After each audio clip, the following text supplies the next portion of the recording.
Pernahkah kamu membayangkan bagaimana sebuah butir beras bisa memiliki warna hijau alami dan aroma harum khas alam?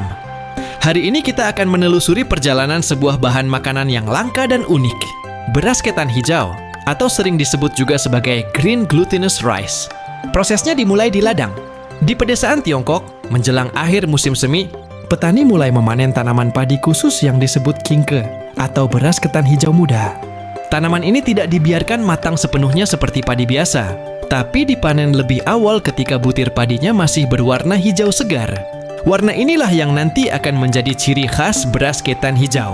Setelah dipanen, padi muda ini dibawa ke rumah untuk diproses. Inilah tahap perontokan dengan menggunakan mesin tradisional. Bulir padi dipisahkan dari batang dan jeraminya. Proses ini harus dilakukan dengan hati-hati agar butir beras hijau yang masih muda ini tidak rusak.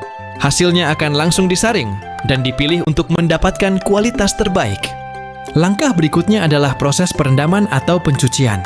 Beras hijau yang sudah dipisahkan kemudian direndam dalam air bersih. Biasanya menggunakan gentong tanah liat tradisional. Ini bukan hanya untuk membersihkan, tetapi juga menjaga kelembaban dan warna alaminya.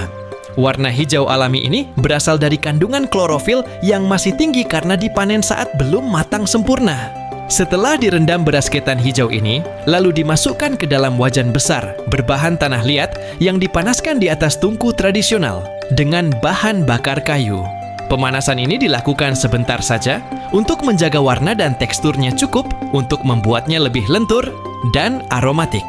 Setelah proses pemanasan beras ini dijemur di bawah sinar matahari hingga benar-benar kering.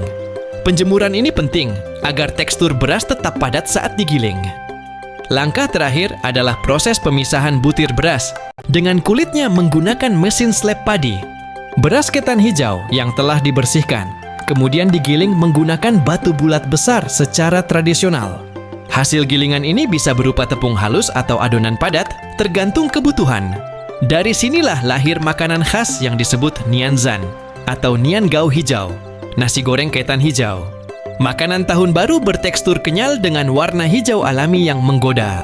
Makanan ini bukan hanya lezat, tapi juga membawa makna keberuntungan, pertumbuhan, dan harapan baru dalam budaya Tiongkok. Tinggalkan like dan subscribe bila video ini bermanfaat